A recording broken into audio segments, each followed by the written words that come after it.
What's up, guys? It's AJ, and you're watching Gender Roles Are Dead. Thanks for joining me and the rest of the members of this channel.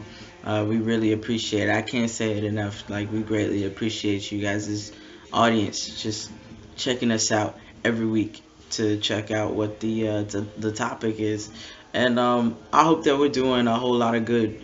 I haven't heard too much of what the viewers are thinking, of our topics recently. I know we're kind of getting back into the swing of things, so I just wanted to address that really quick and tell you how much we all appreciate you. I know I do, very much so. All right, so this week's topic, la, la, la, la, la. Excuse me.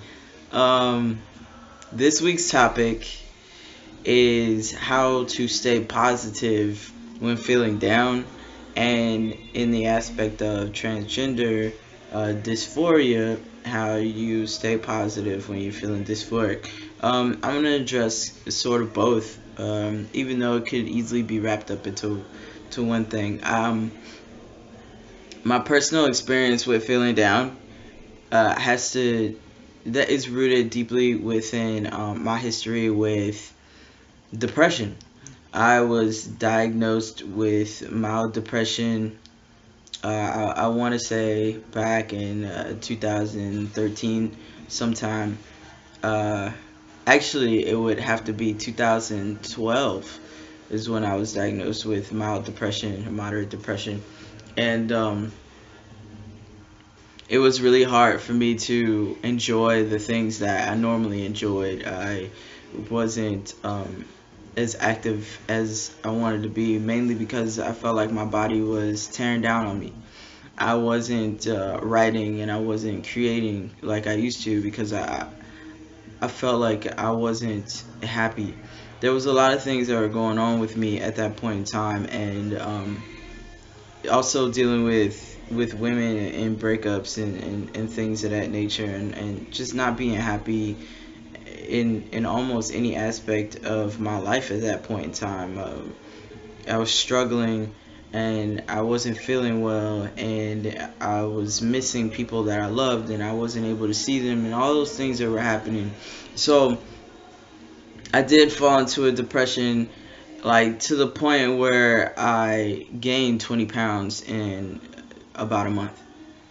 20 pounds in a month, you can imagine how unhealthy that is.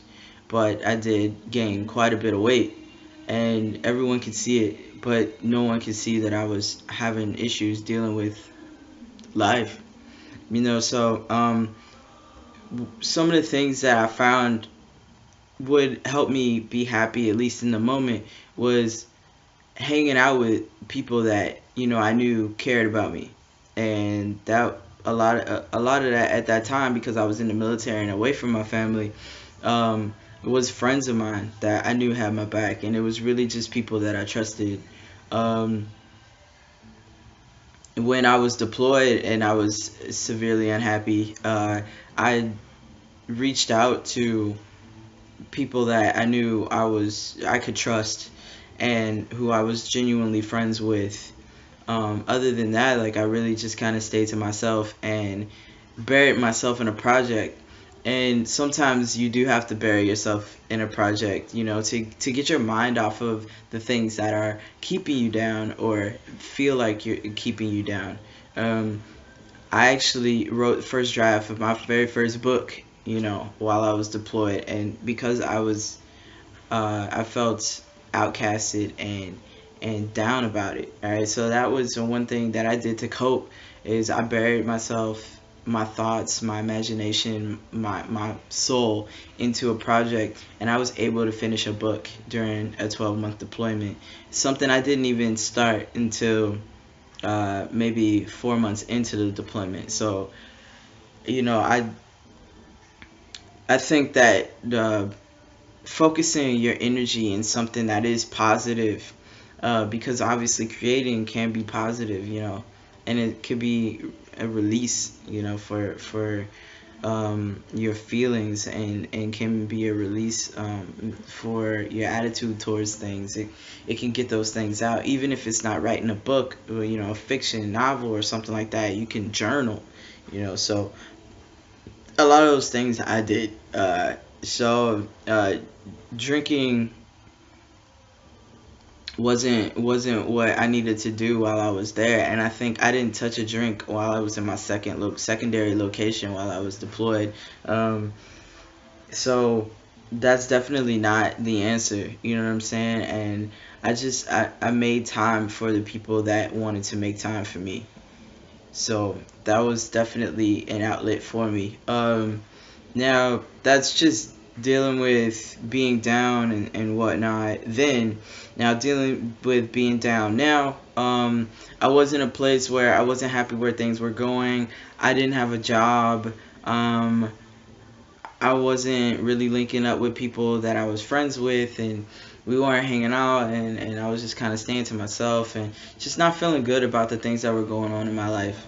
But the main thing I think that you have to do when dealing with being down at a present state, you have to constantly coach yourself out of that being down or that sadness.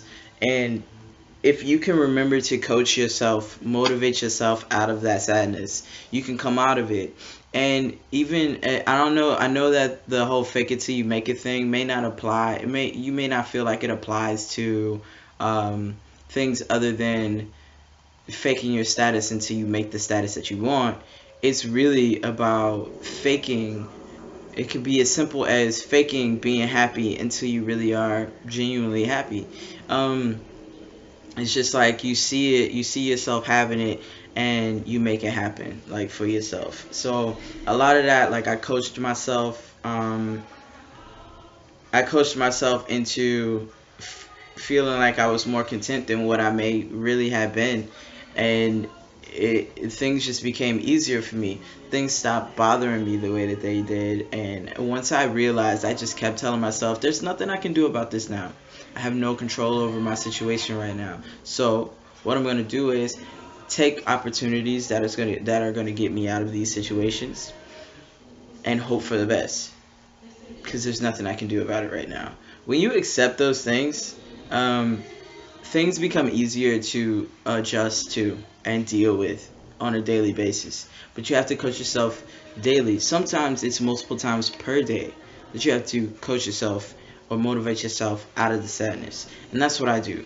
Um, Now to address like dysphoria, just dysphoria, um, I can say that I don't experience too much dysphoria, but there are times where I just do not want to be mistaken for a female. There's times where I do not want to hear female pronouns, and there's times where I don't want to hear my first name, and I don't, my legal first name, and there's times where I'm not happy with the shape of my body. Body part wise, I don't really deal with it too much because personally I don't see my chest as having a feminine chest, so I don't really experience physical dysphoria like that. It's not really a matter for me. But for anyone that may be feeling physically dysphoria, you look at yourself in the mirror and you're disgusted with what you see and it gets you down. The thing is, it's like, keep telling yourself patience is a virtue. Patience, patience, patience. All you have to do is wait on it, and your blessing is coming. Even if you're not, you don't believe in blessings and all that other stuff, your time is coming. You just have to continue to believe that there are things going to happen in your life that are going to be really good for you, and the opportunity may present itself for you to get the things that you really want, like top surgery. Put yourself in a position to where you can achieve those goals, and you just have to keep constantly getting on yourself about, am I doing what I need to do to get where I need to be? Am I doing what I have to do to get what I want? And if you're not, then reevaluate your situation, reevaluate what you got going on, and start thinking towards those goals. Start thinking about the things that you want to do to get where you want to be. That's still just the best way that you can deal with the situation you don't have $1 to your name, everything will be okay. You know what I'm saying? Maybe you'll have that dollar tomorrow. Maybe you'll find $5 on the street. You never know. So you gotta stay hopeful and encouraged, and feel like you literally can be on top of the world at some point. And you don't have to hit rock bottom to start progressing forward. You don't. So that's just the way that I would deal with these things, and that's how I've dealt with these things, and with dysphoria, and depression, and feeling down, and out. You can't get past them. It takes time. Sometimes it takes some meditation, but really um, it's really about knowing what it is that you want for yourself, and wanting better for yourself, and putting yourself in a position to get those things that are better. Alright, so I'm gonna leave it there. I feel like this video ran a little longer than I wanted it to, but like I said, I appreciate you guys watching. I hope I helped in some way, shape, or form. And again, this is Saturdays with AJ on Gender Roles Are Dead.